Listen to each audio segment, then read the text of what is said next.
Thanks, Melissa Bell in the newsroom. 2 years into the Syria conflict, just as France and Britain were grudgingly pushing towards easing Europe's arms embargo to help the rebels, now comes the formal allegiance to Al-Qaeda by the jihadist Al-Nusra Front. The group's always been on Washington's terrorist organization list, but its fighters have been among the most determined in the battle against the regime of Bashar al-Assad. The Syrian president vindicated in his prophecies about foreign-led terrorists leading the uprising, picking up on al-Nusra's call and formally taking it up with the UN Security Council this Thursday. All this puts Western powers in a pickle. In a sidebar meeting to the G8 foreign ministers conference in London, the new U.S. Secretary of State quoted as saying he can make no promises that weapons sent to rebels in Syria won't fall into the wrong hands.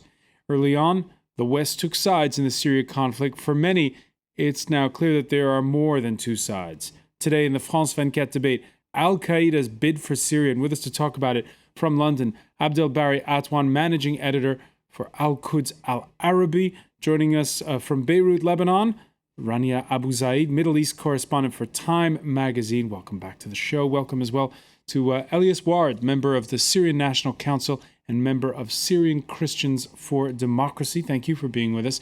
And French political scientist Pierre Berthelot, for the France 24 debate, where you can always join the conversation on Facebook and on Twitter, our hashtag F24debate. Let me begin with you, Rania. I read your piece for Time.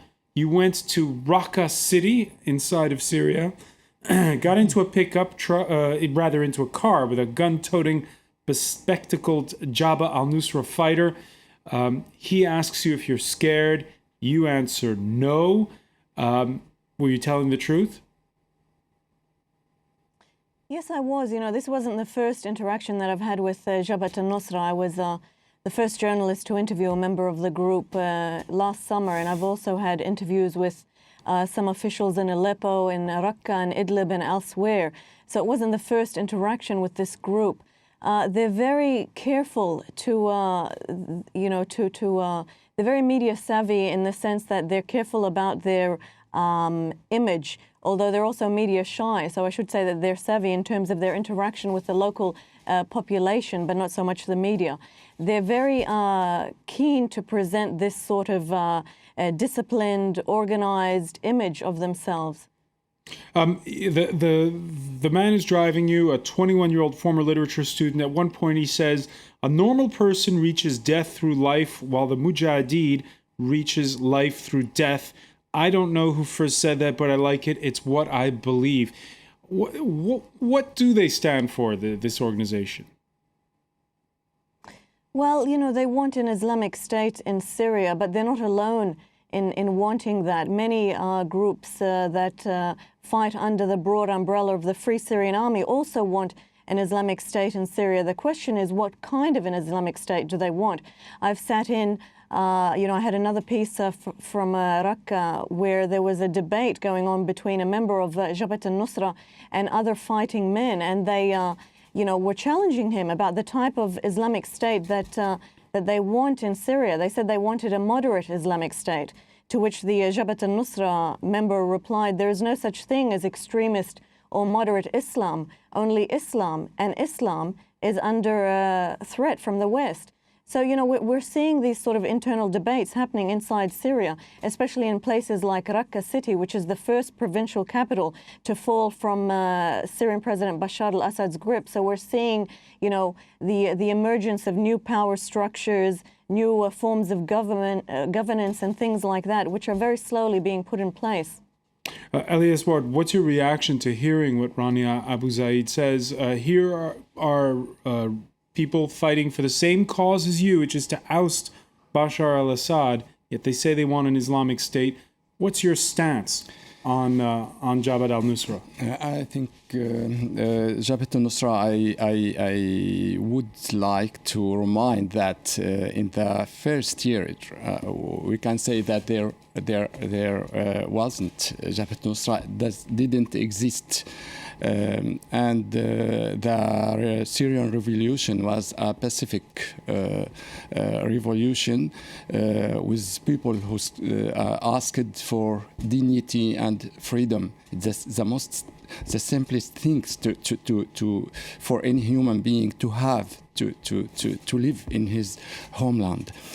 So we must look how this phenomenon, I mean extremist phenomenon, jihadist, have been appeared now in the Syrian theater.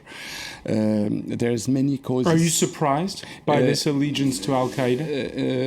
No, I am not surprised, but why I am not surprised? I am not surprised because the regime of Bashar al-Assad had used all the ways to show the Syrian revolution as an integrist and extremist Muslim revolution or movement, and so it's a danger for our principles of freedom and dignity, and so it's a way to have instability in the region. This is not the reality, of course, and I would only to say this, that the regime has used even violence and repression in a special way, that he killed mainly Muslim Sunnite Syrian. Even if there were all Syrian citizens. So you're saying Assad tried to make this into a sectarian conflict. Yes, his fault. To show Let me pick up on one thing you mentioned, how they didn't exist much 2 years ago. Rania, Abouzeid, just tell us, the people that you were with, what percentage of them were Syrian and what percentage of them were foreigners? Them are Syrian, although there are foreign fighters within their ranks, and the foreign fighters tend to be a little bit more ruthless, more strict. For example, I can sit with Syrian members of Jabhat al-Nusra, and they will interact with me. They'll interact with members of the local communities in which they're based. But the foreigners tend to stick to themselves, and this is something that local people tell me in these towns and villages and cities as well. So there's quite a marked difference between the Syrians and the foreigners among them. Having said that, there are units of the rebel Free Syrian Army that also have foreigners fighting with them. So, the concept of foreign fighters is not something that is unique to Jabhat al-Nusra or indeed other Islamists. Abdel Bari Atwan, when the uprising began, of course, 2 years ago, it was a peaceful one. Then we saw there were desertions from the army, more and more shooting. It's really only been since last July where we've had a lot of talk about jihadist fighters. In your view, what's fueling the rise, if you will, of these jihadists? Well, actually, whenever there is a very weak central government, it means the greatest environment for radical organization, jihadists in particular, to fill the vacuum, which is actually created by the shrink of the central government authority. So that's why when the Syrian uprising or revolution started to the armed struggle against the regime, this was a great opportunity for al-Nusra to set up bases in that part of the world. Exactly the same thing happened in Iraq. After the American occupation of Iraq, after NATO occupation, Al-Qaeda found the right environment. The same thing happened in Libya. After the NATO managed to topple or to remove Gaddafi from power, these organizations actually emerged, and they are the most ruthless ones. So it is true, they fought under the NATO indirect command, but they managed actually to be very, very influential in toppling Gaddafi. Now, they were also very influential in clearing or actually fighting the regime in certain parts of Syria and actually creating their own emirates, little emirates, whether in Idlib, in Halab, in the northwest, or in Raqqa and other Deir ez-Zor or part of Deir ez-Zor in the northeast of Syria. So it is the vacuum. Whenever there is a vacuum, a power vacuum, Al-Nusra, other Al-Qaeda organization, other jihadist organizations are ready to fill this vacuum and to be in full control. Pierre Berthelot, picking up on what Abdel Bari said and what Rania Abouzeid said about the discussion she witnessed between various groups, between Al-Nusra and other Muslim groups.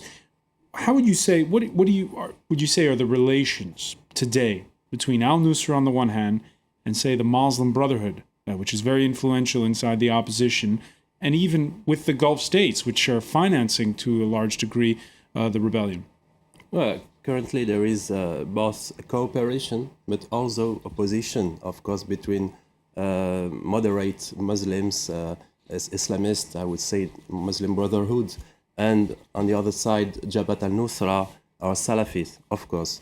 There is a cooperation on the ground, political or even on military actions, as the opposition is too weak to win against the regime. So in some areas there is some cooperation, and what's make very difficult to supply with weapons the opposition. And we have no guarantee in France that, for instance, the Free Syrian Army won't give some weapons to radical Islamists. That's the first thing. But there is, of course, many opposition as the main goal of, for instance, the Muslim Brotherhood.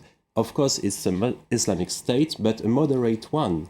As Jabhat al-Nusra, even if they are less important on the ground than Muslim Brotherhood, or they have no real political movement, structured political movement, they are less influential, maybe in a political way, but the problem is they are very efficient on the ground. So there is this opposition, and it's the stalemate for the opposition, how to reach on a common project. That's the main challenge today for the opposition.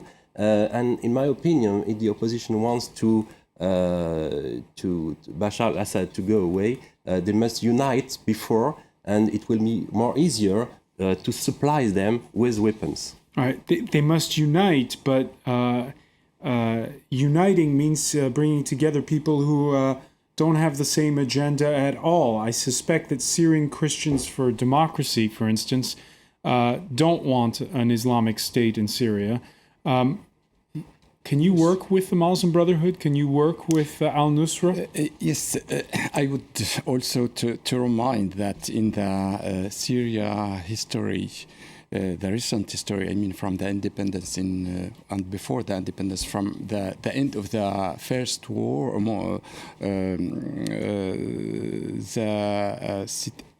up to the just 1963, yes, where Bas took the power in Syria. All this period, we can observe that Syrian people live peacefully. Live peacefully, but that's the past. But what about today? It's very necessary to know that these people who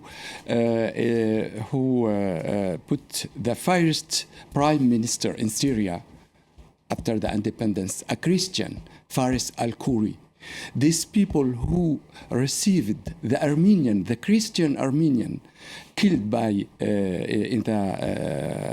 after the genocide in that period also, they were received by not only Syrian Christian, but also by the Muslim. All right, so your organization is calling for the spirit of that time. Abdel Bari Atwan, you penned an editorial in Al-Quds al-Arabi headlined, "The Al-Nusra Bomb Rocks the Opposition." What do you mean by that? Well, I meant that Al-Nusra now is causing a huge problem for the Syrian opposition. First, They, by actually paying their allegiance to Al-Qaeda, they are declaring that they are part of Al-Qaeda organization. Second, by actually saying we are among the opposition, we control certain areas. They are saying that we completely differs with the Syrian opposition plans to set up a civic state. They said clearly they want Islamic State in Syria and to be part of the Islamic Caliphate. It is very clear this definitely wouldn't please many of the Syrian opposition. Mr. Muaz al-Khatib, the head of the Syrian coalition groups, which is the major coalition or secular coalition, said, he wouldn't accept Islamic State in Syria. The same thing, the Syrian Free Army issued a statement saying clearly that they are not coordinate with Al-Nusra. So it is a problem for the opposition, a problem for the regime, a problem for the Western governments who are planning to arm the opposition. So that's what I meant by this bomb. It is definitely could change the whole scene in Syria, and I do predict that the next move by the Syrian opposition, to actually fight al-Nusra, because the American and the French would say to them, look, we are not going to arm you and this arm to go to al-Nusra. You have to get rid of the al-Nusra first as a condition to arm you. That's what I believe. The experience of Iraq could be repeated in Syria. We know that General Petraeus, the American chief of the American forces in Iraq, he set up the awakening groups in order to fight Al-Qaeda. So the same experience could be repeated here in Syria.